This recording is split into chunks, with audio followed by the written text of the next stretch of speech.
Olá, tudo bem? Boa noite a todos. Hoje nós vamos começar nosso 6º culto, Ministério da Mulher, Olhar de Esperança. Vamos começar com uma oração? Querido Deus, muito obrigado por essa noite que estamos aqui assistindo o culto. Abençoe cada pessoa que está assistindo, eu peço em nome de Jesus. Amém. Agora nós vamos cantar uma música. Que Deus os abençoe.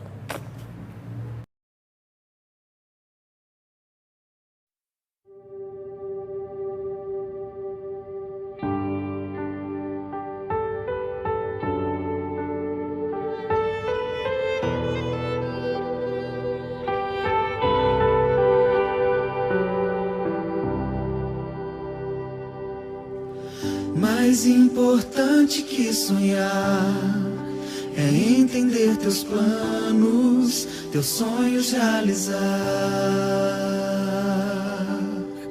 Hoje em espírito e verdade nós te seguiremos sem olhar para trás. Então chegou a hora de unirmos a voz e o coração pulsar ardente em teu amor. Nos rendemos, nos rendemos. Chegou a hora de levantarmos a voz. Chegou a hora de erguermos nosso louvor, meu Senhor. Em ti a vitória, sem temor, a ti damos glória. Chegou a hora.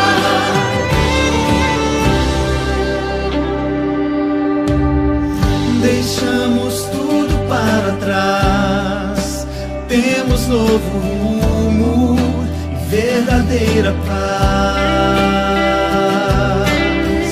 E não podemos nos calar, o evangelho ao mundo devemos proclamar. Então chegou a hora de viver a missão e sem temor levar ao mundo o teu amor. Sem demora, sem demora. Chegou a hora de levantarmos a voz. Chegou a hora de erguermos nosso louvor, meu Senhor. Em ti a vitória, sem temor, a ti damos glória.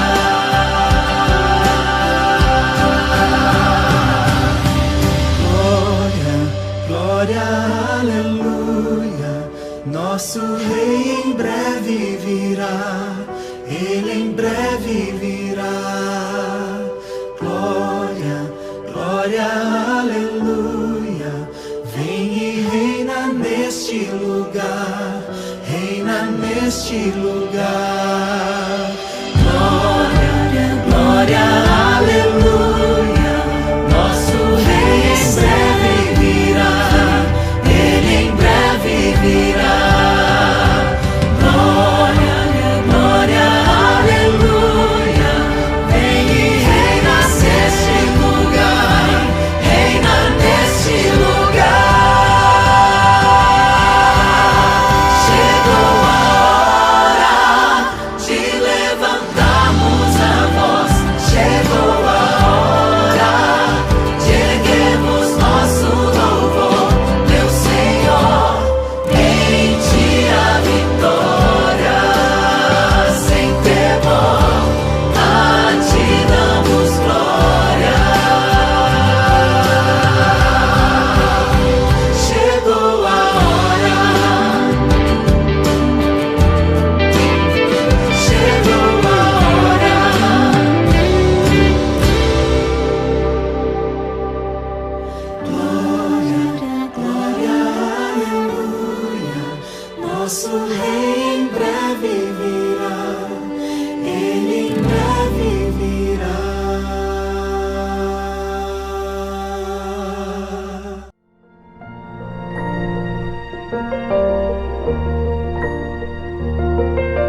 Olá, tudo bem? Que a paz do Senhor Jesus esteja no seu coração. O título da mensagem desta noite é Os Sinais da Vinda, os sinais de sua vinda. É bem verdade que hoje vivemos em uma realidade onde temos que conviver com coisas boas e coisas ruins, onde há felicidade, alegria, vida, onde há tristeza, morte e desespero, onde algumas vezes o bem prospera, mas outras vezes o mal prospera também. Tudo isso é consequência do pecado, mas nem sempre foi assim. Quando nós vamos a Gênesis, no capítulo 1, no verso 31, nós vemos que quando Deus finalizou a criação desse mundo, Ele exclamou o que está escrito aqui: viu Deus tudo quanto tinha feito, e eis que era muito bom. Sim, Deus viu que a sua criação era perfeita e tudo o que ele havia feito era muito bom. Só que, algum tempo depois da entrada do pecado nesse mundo, o próprio Deus fez uma exclamação diferente. E essa exclamação nós lemos aqui em Gênesis capítulo 6, no verso 5 e verso 6. Viu o Senhor que a maldade do homem se havia multiplicado na terra, e que era continuamente mal todo o desígnio do seu coração. Então se arrependeu Deus de ter feito o homem na terra. Deus se arrependeu de ter feito o homem porque viu que o ser humano chegou a uma condição totalmente má, totalmente perverso. E por isso ele se arrependeu. Por isso ele quis destruir esse mundo, quis destruir o homem que havia criado. Mas sabe, sempre antes de Deus colocar o seu juízo em ação, Ele avisa, Ele dá os sinais, porque nunca foi vontade de Deus destruir, exterminar os seus filhos amados, aos quais Ele criou. E por isso eu gostaria de mencionar aqui nesta noite alguns sinais que o próprio Jesus deixou, que está relatado em Mateus no capítulo 24. Quando nós vamos a Mateus capítulo 24, no verso 3, nós percebemos ali que os discípulos fazem uma pergunta e Jesus começa respondendo a essa pergunta. Mateus capítulo 24, verso 3 diz assim: No Monte das Oliveiras, achava-se Jesus assentado, quando se aproximaram dele os discípulos. Em particular, e lhe perguntaram: Dize-nos, quando sucederão estas coisas e que sinais haverá da tua vinda e da consumação do século? Então aqui Jesus foi questionado, a Jesus foi feita uma pergunta de quando aconteceriam as coisas relacionadas ao que Jesus estava mencionando. Jesus ali estava mencionando sobre a destruição do templo e sobre a sua vinda. E ele começa relatando tanto como o templo e como Jerusalém seria destruída, e essa profecia na verdade foi dada cerca de 40 anos antes de acontecer. Então Jesus relata ali, e ao mesmo tempo ele começa falando também dos sinais da sua vinda. E quando nós lemos no capítulo 24, verso 6 ao verso 8, Jesus coloca ali alguns sinais, e a palavra de Deus diz assim: E ouvireis de guerras, de rumores de guerras. Olhai, não vos assusteis, porque é mister que tudo isso aconteça. Porquanto se levantará nação contra nação, e reino contra reino, e haverá fomes, e pestes, e terremotos em vários lugares. Mas todas essas coisas são o princípio das dores. Antes da destruição de Jerusalém, algumas coisas aconteceram. E na verdade esses sinais já começaram a se cumprir desde o período ali dos discípulos. Quando nós vemos aqui, vamos em Atos capítulo 11, verso 28, eu convido você a abrir também aí a Bíblia, em Atos capítulo 11, 28, nós vemos que desde ali dos tempos dos discípulos já existiam fomes. Atos capítulo 11, verso 28, diz assim: E apresentando-se um deles, chamado Ágabo, dava a entender pelo Espírito que estava para vir grande fome por todo o mundo, ao qual sobreveio nos dias de Cláudio. Então aqui a Bíblia fala que nos tempos dos discípulos, após a ressurreição de Jesus, já a Bíblia mesmo relata que havia fome no tempo deles. Outro texto aqui que relata também que desde aquele período os sinais já estavam se cumprindo. Está em Atos capítulo 16, no verso 16. Ou melhor, Atos 16, verso 26. A palavra de Deus diz assim, Atos 16, 26. De repente, sobreveio tamanho terremoto que sacudiu os alicerces da prisão, abriram-se todas as portas e soltaram-se as cadeias de todos. Então a palavra de Deus menciona sobre terremotos. E além disso, fala também sobre outros sinais, sobre falsos cristos que já permeavam ali o cristianismo do primeiro século. Em Atos capítulo 5, verso 36, menciona a palavra de Deus que naquele período já haviam falsos cristos. Atos capítulo 5, verso 36 e 37, a palavra de Deus diz assim: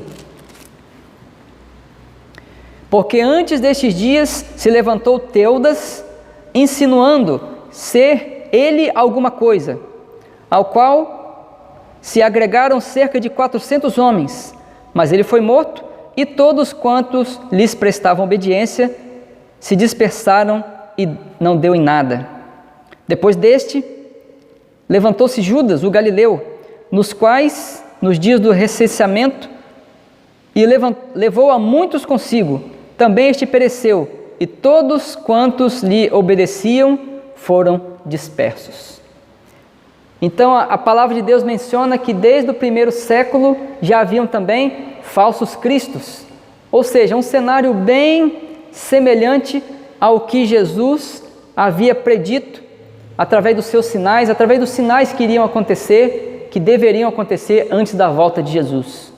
E sabe, meu amado, eu abro até um parêntese aqui para fazê-lo entender que por que eles tinham em mente o que Jesus havia falado dos seus sinais antes da vinda e dos próprios sinais que eles viam acontecendo no seu tempo, eles entendiam que Jesus iria vir naquele tempo, naquela época, e por isso eles se prepararam e viveram de acordo com a vontade de Jesus.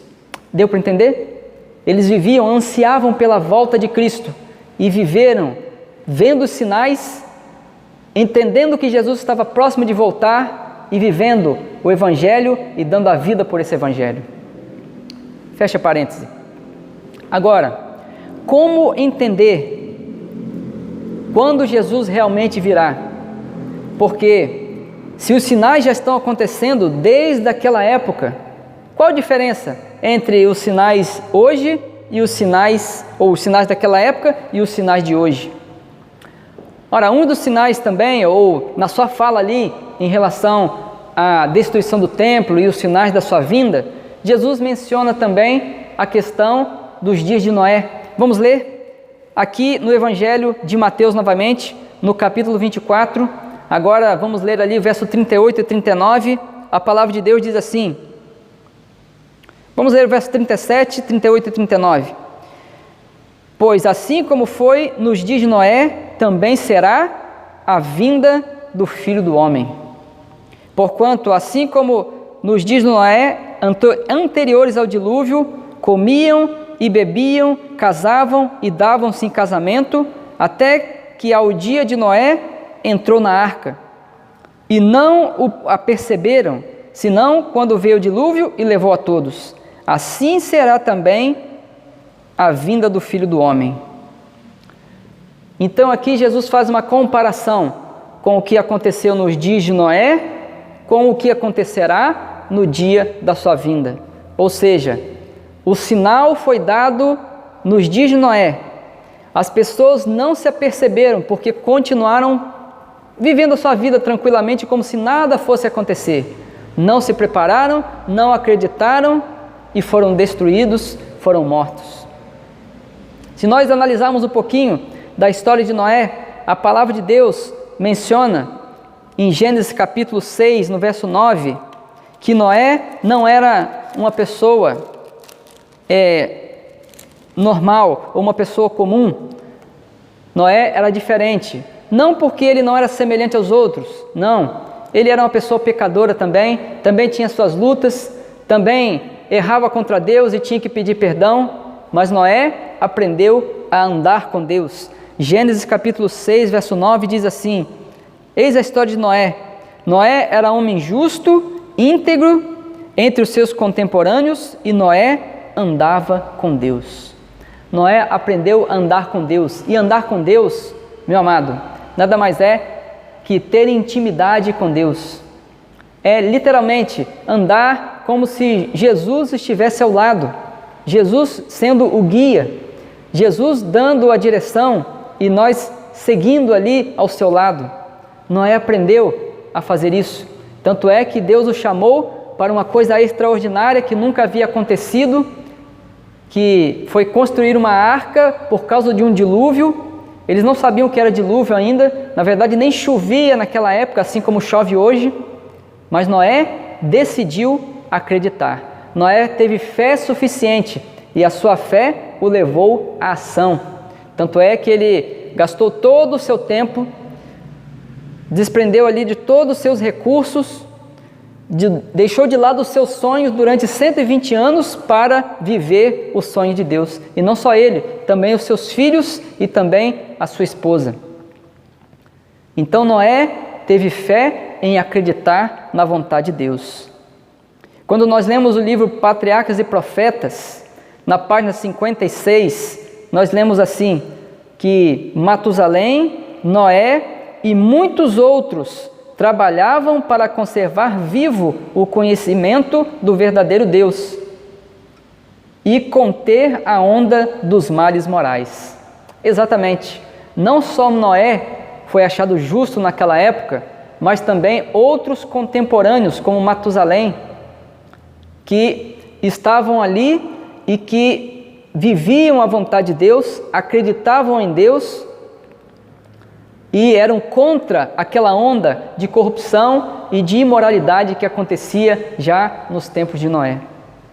O que ocorreu é que, por ocasião da vinda do dilúvio, somente Noé foi achado justo porque os outros já haviam falecido. E somente Noé, seus filhos, a esposa dos seus filhos e a sua própria esposa entraram na arca.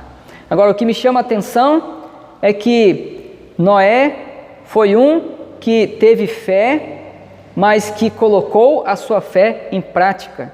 Noé perseverou em buscar a Deus, mesmo indo contra a contramão do mundo, ou indo contra o que o mundo oferecia, mesmo sendo ridicularizado, mesmo Noé sendo tido como louco, ele se esforçou, ele manteve firme e ele acreditou na vontade de Deus. Embora Noé e toda a sua geração nunca ouvisse falar da magnitude de um dilúvio, Noé teve fé, ao passo que os outros não tiveram. Agora, o que me chama a atenção é que quando nós voltamos aqui ao livro de Gênesis, no capítulo 7, no verso 8 e 9, a palavra de Deus menciona que alguns animais começaram a entrar na arca sozinhos. Olha só o que o texto diz: dos animais limpos e dos animais imundos, e das aves e de todo réptil sobre a terra, entraram para Noé na arca, de par, 2 em 2, macho e fêmea, como Deus lhes ordenara. É impressionante isso aqui, quando nós vemos esse relato. Deus deixou entrar na arca, ou ordenou entrar na arca, 7 pares de animais limpos e 2 pares de animais imundos. E esse texto menciona que eles entraram conforme a ordem de Deus, sozinhos. Imagine agora a arca aberta, a arca pronta, nenhuma gota de chuva e aqueles animais enfileirados entrando sozinhos na arca. E todas as pessoas vendo isso acontecendo. Não só Noé e sua família viram, mas as pessoas também que estavam ali naquela geração viram isso acontecer. Por que os animais entraram na arca? Porque Deus havia ordenado. Os animais estavam obedecendo. E sabe o que isso quer dizer? E Noé entendeu. Queria dizer que o dilúvio estava próximo. Sim, era um sinal de que a promessa de Deus iria se cumprir. Deus havia orientado que um dilúvio iria cair já tinham se passado 120 anos e nada havia acontecido. A arca agora estava pronta e nem uma gota de água. Os animais entraram e Noé falou, Noé pensou, o dilúvio está vindo por aí. Eles entraram também. O texto bíblico menciona que a arca se fechou sozinha, do lado de fora para dentro. E ainda passaram-se ali uma semana, sem cair uma gota de água. Mas Noé sabia que o dilúvio viria, porque ele viu que os animais entraram.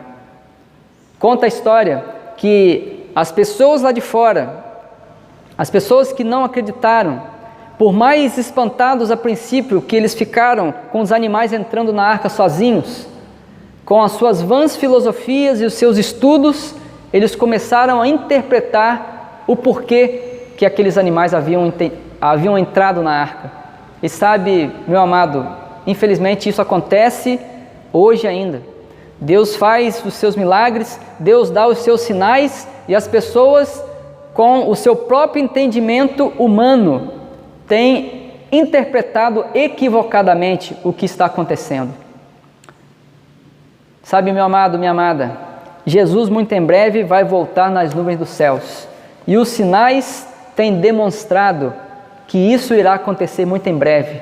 A diferença dos sinais nos tempos dos discípulos, a diferença do sinal no tempo de Noé para hoje é que os sinais estão acontecendo com mais frequência. Mais terremotos, mais pestes, mais epidemias, pandemias, o amor se esfriando do coração do homem, e nada disso é em vão, porque assim como uma mulher que está para ganhar um bebê com dores de parto, e as dores vêm com mais frequência, e quanto mais frequente as dores, as contrações, mais perto do bebê nascer, assim também, quanto mais nós vemos os sinais, mais próximo está da volta de Jesus. Você está entendendo? Então o que nós temos que fazer? O que você tem que fazer? Tem que estar apercebido desses sinais, tem que se preparar e tem que fazer como Noé. Muitos na época de Noé não deram atenção aos sinais. Não deram atenção e viveram como se nada fosse acontecer. Mas nós hoje temos que fazer como Noé. Nós temos que ter fé, primeiramente, no que Deus falou. Temos que ter fé na palavra de Deus, na Bíblia. Ter a vida baseada nesse livro, pautada na Bíblia. Se a Bíblia fala, meu amado, é porque Deus está falando no seu coração. Deu para entender? Então ter essa fé, sim, mas além disso, colocar a fé em prática. Porque Noé ouviu a voz de Deus e colocou em prática. Ele não ficou de braços cruzados. Ele não continuou vivendo da mesma forma, igual aos demais, mas ele foi, arregaçou as mangas e foi construir a arca. E hoje Jesus pede o mesmo para você. Tenha fé que Jesus vai voltar. Tenha fé nos sinais que estão acontecendo, mas arregace as mangas e vá também fazer a vontade de Deus. É o seu desejo nessa noite? Assim como Noé, estar preparado para a volta de Jesus? É o seu desejo entregar a vida a Jesus e viver os planos de Deus para a sua vida? Se esse é o seu desejo, feche os seus olhos e ore comigo agora. Deus e Pai Todo-Poderoso, nós entendemos que os sinais já estão se cumprindo na história da humanidade há muitos séculos atrás. E os sinais agora estão mais fortes, estão se cumprindo com mais velocidade e com menos tempo. Eu peço a Ti, ó Deus, que nos ajude então a estarmos apercebidos desses sinais e assim como Noé, sermos achados justos na nossa geração, porque entregamos a nossa vida ao Senhor, que é o único justo, e essa fé que temos na Tua Palavra nos leve também à ação. A ação de acertarmos a nossa vida com o Senhor, a ação de fazermos o que ainda falta, Senhor Deus, para que a Tua vontade seja completa na nossa vida, a ação de irmos fazer a nossa parte na pregação desse Evangelho maravilhoso. Eu peço a Tua bênção sobre todos nesta noite, que tomam a decisão ao Teu lado, em nome do Senhor Jesus. Amém. Amém.